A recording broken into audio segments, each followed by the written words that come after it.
dəfə başqa bir axmaq variantımız var. Fərid. Növbəti qəhrəmanımız gəlir səhnəyə. Fərid. Sxemi açırıq. Həmişəki sxemi. Persona, ego, kölgə. Həmin o məşhur üçlük. Amma bu dəfə vəziyyət biraz fərqlidir. Burada Fəridin personası mən axmağam. Burada Fəridin personası mən axmağam. Fəridin uşaqlıqdan bir obrazı var. Mən axmağam, mən zarafatçılam, mən şitam. Belə yumşaq, yüngül görsənir, hamını güldürür, hər şeyə gülür. Bir növ özünü bu şirin axmaq maskasının arxasında gizlədib. Niyə? Çünki belə olanda ondan çox şey tələb etmirlər, onu çox sıxmırlar. Əşi, Fəriddir, yaxşı uşaqdır deyirlər, öz aləmində olan uşaqdır deyirlər. İnsanlar ona biraz daha yumşaq davranır deyə. Gözəl upakovkadır, paketdir, düzdür. Hər bir upakovka kimi, hər bir paket kimi onun müddəti bitir. Maska ağırlaşır və Fərid bir gün uyanıb başa düşür. Bir dəqiqə, mən artıq bu qədər şit deyiləm axı. Maska ağırlaşır, özünü məhdudlaşdırmağa başlayıb.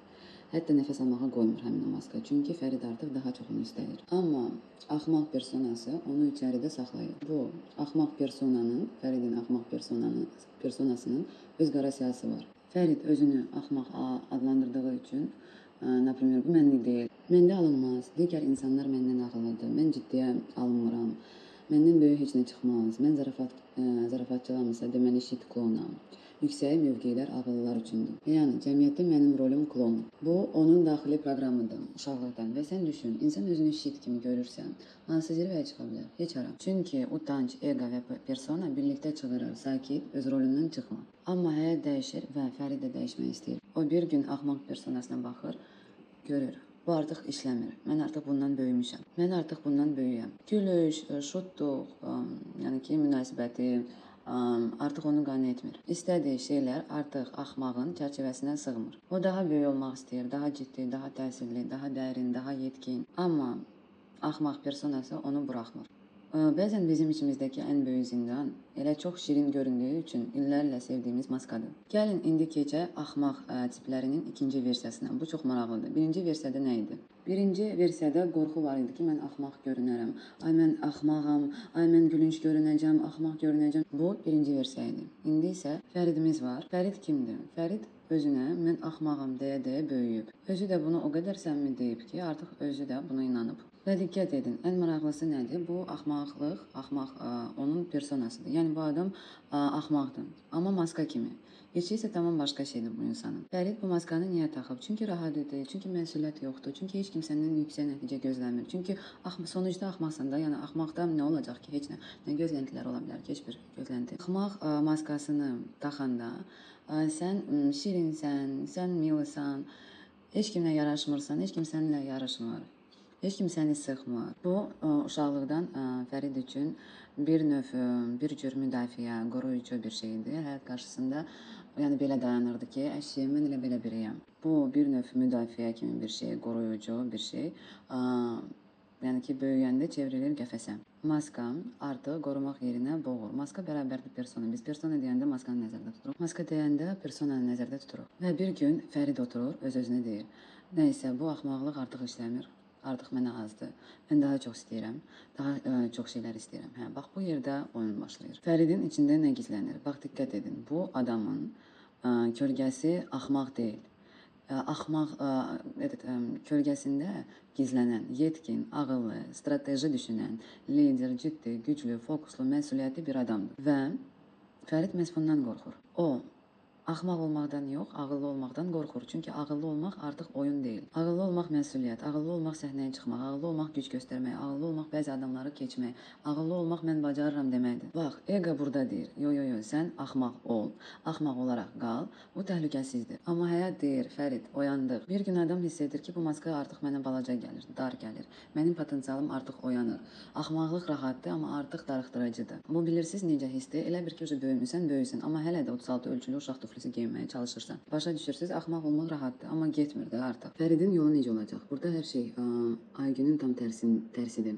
Aygündə qorxu bərabərdir axmaq olmağa, yəni ki, o qorxur da axmaq görünməyə. Aygünün çıxış yolu bərabər idi, oynamaq, açılmaq, uşaq enerjisi, uşaq kimi hərəkətlər eləməyə. Amma Fəriddə necədir? Fəridin qorxusu ağıllı olmaq, güclü olmaqdır. Amma Fəridin çıxış yolusu, yəni nə olmalıdır? O yetkin olmalıdır, yetkinləşməlidir. liderlik, ciddiyyət. Fərid nə addımlar eləməlidir? Birincisi, mən axmağam. Axmağamın arxasında gizlənirdim. Bunu etiraf eləməlidir özünə. İkinci addımı, ego ilə danışıq aparmalıdır. Deməlidir, bu maska artıq qorumaq həvəsinə məni yavaşladır, məni boğur, məni sıxır. Üçüncüsü, axmaq etməz bunu. Dediyi şeyləri eləmək, ciddi danışmaq, liderlik etmək, məsuliyyət götürmək, ağıllı görünməkdən qaçmamaq və dördüncüsü və ən gözəli güclü olmağa icazə vermək. Burada enerji gəlir, burada həyat başlayır, burada həyat hiss olunur və başlayır bizim ən sevimli hissə rəngarəng dialoqlar ego ilə. Daha doğrusu, mən eqanı bir nənə kimi qəbul edirəm. Ego bir nənədir. Çünki ego həmişə nənə kimi çıxış edir. Xalatda, tapçıqada, əlində qaşıq, klassik narazı mətbəx nənəsi səsi ilə, yəni danışır ego bizimlə. Ay Fərid, ay bala, hara gedirsən? Sən orada kim gözləyir? Sən ömrün boyu axmaq idin, sakit, gözə batmayan, problemsiz idin. Elə də yaxşı idi ki, otur yerində, yenə başımıza iş açma. Üstəlik burada utanç başlayır çıxış eləməyə. Utanç da qaşlarını çatıb danışır. Sən kim olmursan axı, ağıllı kimi danışırsan. İnsanlar səni klon kimi tanıyır. Özünü biabır eləmə, otur aşağı. Bax belə yanğın siqnalı kimi utanç söz çalır. İnsan ömrü boyu özünü axmaq hesab edib. İndi birdən-birə necə inansın ki, yox, mən heç də axmaq deyilmişəm. Cavab heçdir. Bu yəni bir günə olmur, bir saata olmur. Çünki ego və utanç arqumentlər gətirirlər. Sənin ağlın elə buna çatmır, yat yerində və s. Burada başlayır əsas dramatik məqam. Ego nənə inanmır. Çünki ego sözlərlə deyil, vərdişlərlə işləyir. Utanç inanmır. Çünki köhnə şəxsiyyət özünü qorumağa məcburdur. Fərid isə parçalanır. Çünki o ilk dəfə həyatında bir addımı axmaq kimi yox, ağıllı kimi atdı və nəticə pozitiv oldu. Amma köhnə sistem hələ də çığırır. Təsadüf edir, bir dəfə alındı. Uçma göylərdə, havalanma, ağıllı ol, bu sən deyilsən, sən axmaqsan. Ego pislik deyil, yəni bunu siz bilin, bu pislik deyil. Bu egonun elə bir ki, əyləcidir, bu onun funksiyasıdır, onun işi dəyişməməkdir, stabillikdir. Və ən qəribə an, həmin o işdən gələn səssiz düşüncə. Mən həmişə düşünürdüm ki, mən ağıllı ola bilərəm. Bəlkə həqiqətən də elədir. Bax, bu da dönüş nöqtəsi. Fərid eqanı necə razı salır? Sözlə yox, müzakirə ilə yox, mən bacararam motivasiyası ilə yox, yalnız təkrarlanan təcrübə ilə. Psixoloji qanun ego sözlə yox, təkrarlanan nəticələrə inanır. Fərid nə edir? O xırda-xırda ağıllı addımlar atır. Hardasa bir məsuliyyət götürür, hardasa ciddi danışır, bir layihə edir, bir ideya təklif edir. Kimsə ona qarşı həddini aşanda bir sərhəd qoyur. Hardasa liderlik edir. Bir dəfə ego deyir, bu da təsadüf idi. Utanç isə o tərəfdən deyir, həddini aşma. Fərid isə deyir, amma elədim və yenə alındı və yenə işlədim. Təbii ki, bir gündə yox, bir dəfədən yox, amma 3 dəfə, 5 dəfə, 10 dəfə alındıqca eqanın gözlərində yeni şübhə peyda olur. Ego şübhəli baxışla, qaşları yuxarıda, bəlkə də bu uşaq ilə ağıllıdır. Niyə hər şey bu qədər tez alınır onda? Utanç da susur, çünki utanç gücünü yalnız təkrarlanan köhnə davranışdan alır. Və bir gün Fərid öz-özünə belə deyir, mən axmaq deyildim, mən sadəcə axmaq kimi yaşayırdım. Və bu onun azadlıq nöqtəsidir. Biraz qabağa qaçdım bunları deməklə, bunları sonra deməliydim. Bir daha. Burada başlayır kiməm mən savaşı. Fərid, mən axı kiməm, axmağam? Yox, bəs onda bu ağıllı fikirlər hardan gəlir? Yox, mən axmağam. Yox, valla bəlkə də axmaq deyiləm. Ay mama, mən kiməm axı? Bu ego mərhələsinin klassik döyüşüdür. Oturub içində müharibə gedir. Oturmusan, amma içində bir müharibə gedir. Sən deyirsən, məndə bu keyfiyyətlər var. Yox, o biriləri də var axı. Bəlkə mən belə deyiləm. Yox, məndə bu da var axı. Bəs onda hansı biri doğrudur? Mən axı hər ikisiyəm. Ego nənə deyir. Otur yerində bala, o qədər çox sual verirsən ki, olan qalan ağlında uçacaq. Hara çıxırsan, sən axı bizim balaca axmağımız idin. Başa düş, sənə uyğun olan rol var. Axmaq rolu, çıxma ondan. Utanç girir səhnəyə. Uzatma, sözünü kəs. Kiri, sən axmaqsan, oturduğun yerdə ağıllı olmağa cəhd etmə, biabır olacaq. Burada bir an var. Başa düşürsünüz də, adətən insanların persona olaraq axmaq obrazı çox parlaq olursa, azad uşaqla heç bir problemi olmur. Tullanmaq, uçmaq, sərbəst hərəkətlər etmək, bunlar hamısı yaxşı gedir. Fərid də bunu edir, çünki Fəridin personasında axmaq obrazıdır. Bu kimi uşaqlıqlarla, tullanmaqla, oppanmaqla, sərbəst hərəkətlərlə heç bir problem yoxdur. Problem başqa yerdədir. Fəridin kölgəsi hansıdır? Düşünə bilərsiniz ki, əgər Fəridin maskası, personası axmaqdırsa, onda onun kölgəsi ağıllıdır. Amma məntiq belə deyil. Düzgün cavab yetkinlikdədir, böyüklükdədir. Fəridin burada kölgəsi böyüklükdür, yetkinlikdir. Böyük, yetkin, məsuliyyətli kölgə. Böyüklük elə ağırdır Fəridə ki, elə narahat eləyir ki, Fəridi ki. O deyir, mən isə istəyirdim ki, alovlanım, rahat olum, uçum, qaçım, nəsə yaradım. Yəni tam əks vəziyyət. Bəzi insanlar var ki, kontrolçular, hər şey kontrol edənlər. Onlarda iradə ilə yaradıcı enerjini açmaq lazımdır. Yəni bu kimi insanlar çox ciddi olurlar və bunlarda azad uşaq çatışmır. Yəni o enerji çatışmır. Yaradıcı enerji, atlamaq, dolanmaq, nəsə yaratmaq, yəni sərbəst hərəkətlər bu insanlarda çatışmır. Belə kontrolçu, kontrol edən, qaydalara bağlı insanın içində o uşaq enerjisi və yaradıcılığı o yaradıcılığı alovlandırmaq üçün iradə tələb olunur. Amma bəzi insanlarda isə tam azadlıq var, uçub gedirlər, amma heç bir sistem yox, sistemlik yoxdur. Fəridin halında isə əksinə ona intizam, ona sistemlik əlavə etmək lazım. O enerji yanmağa başlasın, sistemli enerjisi, kontrolçu və yaxud da yəni böyük yetkin enerjisi yanmağa başlasın, gücünü göstərsin. Fəridin kölgəsi yetkinliyidir. Fərid mən axmağam, mən zarafatçıl adamam, yüngüləm obrazında yaşayır. Onun personası, yəni onun maskası parlaq, uşaqvari, dinamik, spontandır. Yəni uşaqvari olmaq onun kölgəsi deyil. Uşaq kimi olmaq bu tərəfi onda əladır. Hoppanmaq, dolanmaq, ideyalara uçmaq, gülmək bu onun paketidir, bu onun abvertkasıdır. Yəni onun qablaşdırmasıdır, örtüyüdür, bükülmə kağızıdır. Yəni konfet örtüyü necə olur bax elə bir şey. Onun kölgəsi böyükdür, yetkindir. Sistemli, nizamlı, məsuliyyətli olan o tərəf. Fərid içində hiss edir. Bu kimiyəm yoxsa belə? Məndə bu keyfiyyətlər var yoxsa bunlar? Bu ego səviyyəsindədir. Ego özünü mən kiməm sualından yığıb bir yerə toplamağa çalışır. Bu vaxt utanc isə klassik şəkildə deyir. Sən sus, sən axmaqsan, otur yerində və görünmə. Utanc həmişə qısa instruksiyanı sevir. Amma biz ötən videolardan bilirik ki, utancı çevirmək olur. Onu çevirirsən, takoy вот razворот, corabı tərsinə çevirən kimi. Utancın çevrilişi. Əgər Fərid axmaq obrazında yaşayırsa, bu utancı yandırmaq üçün onun öz kölgəsinə çıxması lazımdır. Böyüyə, yetkinə çıxmaq, plan qura bilən böyüyə, fokus saxlaya bilən böyüyə, strukturdan qorxmayan böyüyə, nizam intizam sözündən utanmayan böyüyə. Bu onun üçün sanki başqa ölçüyə keçmək kimidir və bu Fəridin içindən onu partladır da. Yəni böyüklük ağır gəlir ona, narahat gəlir, darıxdırıcı görünür. Axı mən yüngül olmaq istəyirdim, yaradıcılıq, alov, mən buyam. İki tip insan var. Kontrol edən həddindən artıq böyüklər. Onlarda hər şey dəqiqdir, plan var, iradə var, hər şey qaydasındadır. Amma onların kölgəsi yaradıcıdır. Onlara azadlıq, xaos, spontanlıq lazımdır ki, onlar alışsınlar, yansınlar, görsənsinlər. Fərid kimi uçub qaçan, tullanan yaradıcılar. Bunlar isə tam əksidirlər. Tutdular, qaçdılar, opandılar, sistem yoxdur, struktur ağır gəlir onlara. Bunların kölgəsi yetkinliyidir, böyüklüydür. Onlara lazımdır intizam, struktur, ardıcılıq, başladım və bitirdim, ediləsi var, edirəm. Və bax onda Fərid başlayır parıldamağa, yanmağa, görsənməyə. Fəridin ideal formulu. Yaradıcı, üstəgəl, sistemlik və bərabərdir reallaşma. Kontrolçunun formulunda necədir? Struktur, üstəgəl, yaradıcılıq. Yəni yaradıcılıq deyəndə tullanmaq, adlanmaq, bu kimi şeylərdə azad uşaqlıq. Bərabərdir yanmaq, parlamaq, görünmək. Kontrolçunun formulu. Struktur plus yaradıcılıq bərabərdir yanmaq. Fəridinki isə belədir. Yaradıcı, üstəgəl, yetkinlik bərabərdir potensialın açılması. Kontrolçu insanların isə formulu belədir. Struktur, üstəgəl, yaradıcılıq bərabərdir potensialın açılması. Əsas məsələ öz böyüklüyündən utanmağı dayandırmaqdır. Fərid intizama, ardıcılığa, başladım və bitirdim, ediləsi var, edirəm kimi şeylərə toxunanda onun potensialı açılır. Bu nümunədə çox vacib bir şey gördünüz. İşıq kölgəsiz görünmür. İşıq yalnız qaranlıqda görünür. Hər şey işıqlı olanda onu hiss etmirik. Fərid işıqlı, yüngül, havalıdır. Amma kölgə olmadan bu işıq sadəcə itib gedir, görünmür. Fərid öz kölgəsi ilə, yəni yetkin tərəfi ilə qarşılaşanda başlayır öz-özü ilə mübarizə aparmağa. Yox, nəyə lazımdır ki, niyə, mən istəmirəm. Hətta intizam problemləri olanlar plus qoysunlar. İki tip insan var. Fərid ikinci tip. Birinci kateqoriya var. Bunlar aylarla məcbur eləyib yatızdıra bilmərsən də. Bunlar terapiyaya gedirlər, mərhələlərdən keçirlər, böhranlardan keçirlər və yalnız bir ildən sonra çatır olaraq ki, mən yatmalıyammış. Birinci tip özlərini məhv edən tiplərdir. Və ikinci kateqoriya var. İstəsə ömrü boyu uzanıb qalacaq və qalxmayacaq. Fərid ikinci kateqoriyadadır. Bu proqramda bir neçə sir var, amma bunlar əslində yalnız konteksti bilənlər üçün belə deyim sirdir. Sən bu siri gedib kiməsə desən, heç nə başa düşməyəcək. Çünki kontekstdən qoparılan bir sirdir, ona görə onu başa düşməyəcəklər. Yalnız sistemin içində olan bütöv bu videoları dinləyən üçün bu sir ola bilər. Birinci sirimiz o idi ki, başqalarının edə bilmədiyini. Fərid nə edir ki, başqaları edə bilmir? Onun super gücü nədir?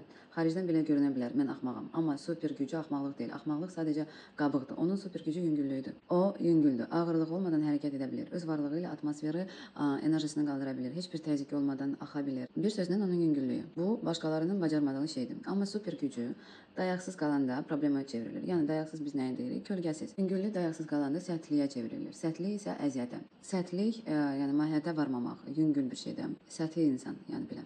Sir 2. Qaçdığın şeyi aç. Fərid bir şeydən qaçır. Yetkinlikdən qaçır. O düşünür, əgər böyük olsam, yüngüllüyümü itirəcəm, özümü itirəcəm. Burada faciə başlayır. Niyə? Çoxu üçün intizam faciə kimidir. Yəni, böyüklük, və yetkinlik facia kimidir. Çünki bir işi sona çatdıra bilmirlər. Hər şey dağılır. İçdən hiss var ki, mən bacarmayacağam. Düşünürlər bir işə başlasam sevdiyim hər şeyi itirəcəm. Və ən əsas məsuliyyət qorxusu. Burada persona və kölgə münaqişəsi doğulur. Əgər mən böyük olsam özümü itirəcəm. Çox vacib fikir. Məqam. Dəyişmək yox, əlavə etmək. Kölgənin inteqrasiyasında ən böyük illüziya odur ki, özünü dəyişməlisən. Xeyr, əlavə etməlisən. Yüngüllüyünün üstünə yetkinlik əlavə edirsən. Uşaqlığının üstünə strukturluq əlavə edirsən. Yaradıcı tərəfinin üstünə intizam əlavə edirsən. Və onda mən həm uşaq, yəni yüngül, həm də böyük, sistemli ola bilərəm. Birdən və birlikdə. Ya belə olmalıyam, ya da belə. Bu kimi şey yoxdur. Olmalıdır həm belə, həm elə. Həm uşağım, yüngül, həm də ki böyüyüm, sistemli. Bu yetkinlikdir, bu inteqrasiyadır, bu axuyenzadır. Dağıtmaq yox, genişlənmək, dəyişmək yox, əlavə etmək. Bütün videolar boyu dediyim bir şey var. Biz dağıtmaq üçün burada deyilik.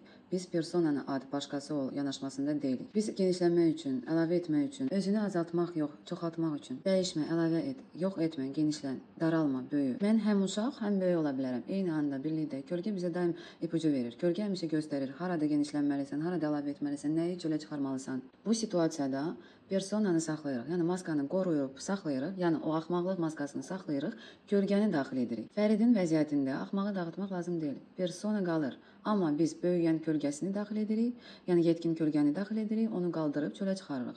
Personanın içinə gətiririk və bunu insanlara göstərmək lazımdır. Və bilirsiniz, reaksiya necə olur insanların? Wow! Eyni bu cür. Çünki insan öz kölgəsini çölə çıxardanda cəmiyyət ən dəqiq göstəricidir. Mən ilk videolarda bunu danışmışdım ki, əgər yaxınlar, dostlar, tanışlar təəccüblənirlərsə, çaşırlarsa, çaşıb qalırlarsa, narahat olmağa başlayırlarsa, deyirlərsə ki, sənə nə olub? Deməli, düzgün yerə gedirsən. Əgər reaksiya yoxdursa, deməli nəsə düzgün getmir. Deməli sən səhv hissənin, kölgəni çıxarırsan.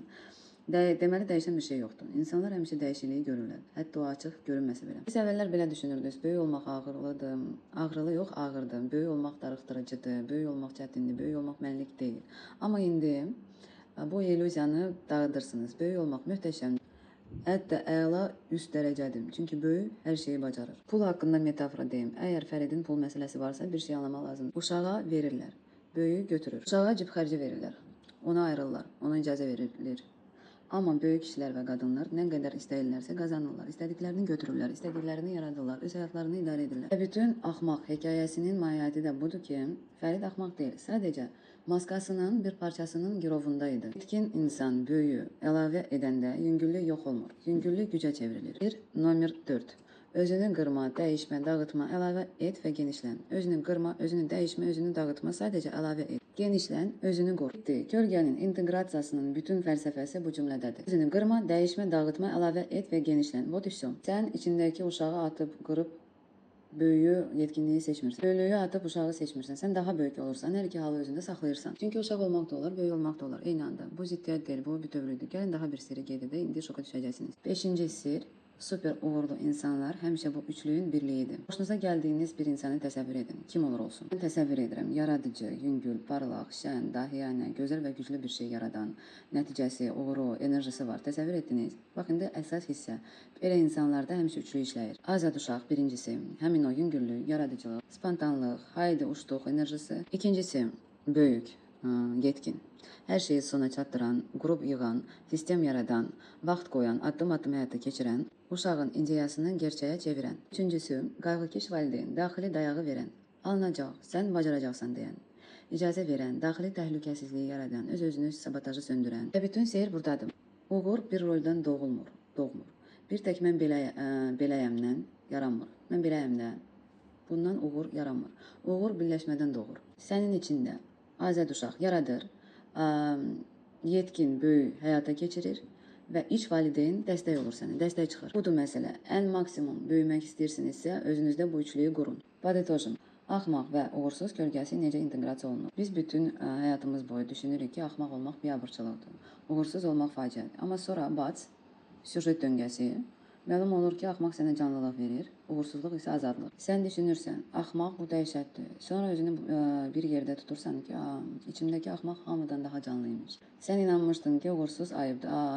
Əslində, məhz o sənə sınaqdan keçmək, səhv etmək, cəsarət göstərmək, təcrübə aparmaq üçün icazə verir. Paradoks. Özümü nə qədər çox uğursuz kimi qəbul edirəmsə, bir o qədər uğurlu oluram. Daxilimdəki axmaqla nə qədər az mübarizə aparıram, bir o qədər sakit, ağıllı və özünə inamlı oluram. Yəni, çünki hər ikisi o lənətə gəlmiş əhəmiyyətliliyi azaldır. Qorxular, utanc və sıxılmalar da oradan gəlir. Əsas kəşf. Biz öyrənmişik, axmaq olmaq yəni xoş deyil. Biz onu götürürük, çeviririk. Axmaq olmaq əla bir şeydir. Axmaq azadlıq. Uğursuz, perfeksionizmsiz yaşamaq haqqıdır. Bunlar səni daxili nəzarətdən çıxaran amillərdir. Bəli, nağıllarda da görmüşük ki, axmaqlar həmişə ən yaxşısıdırlar. Yaxşıdırlar. Hər kəs onları sevir, onlar bəxtəvərdir. Möcüzələr məhz onların əli ilə olur. Bir nüansda deyim, xüsusilə özünü axmaq hesab etməyənlərədir. Amma başqalarını axmaq adlandıranlara çox xeyirlidir. Özünü axmaq hesab etməyənlərin ağızlarının sözü, cümlələri belə olur. Necə belə danışmaq olar? Bu nə axmaqlıqdır? Ay səfi. Bilirsən bu kimdir? Axmaq olan başqası deyil. Bu sənin daxili axmağın çölə çıxmaq istəyir. Burax məni, yaşamaq istəyirəm deyir sənə. Jack Voробey. Axmaq, bəli axmaq, uğursuz, daim uğursuz. Amma əslində bəxtəvər, kefçil, həyatı yüngüllüklə alan, anlayan, qavrayan, önəm yükündən tam azad bir insan.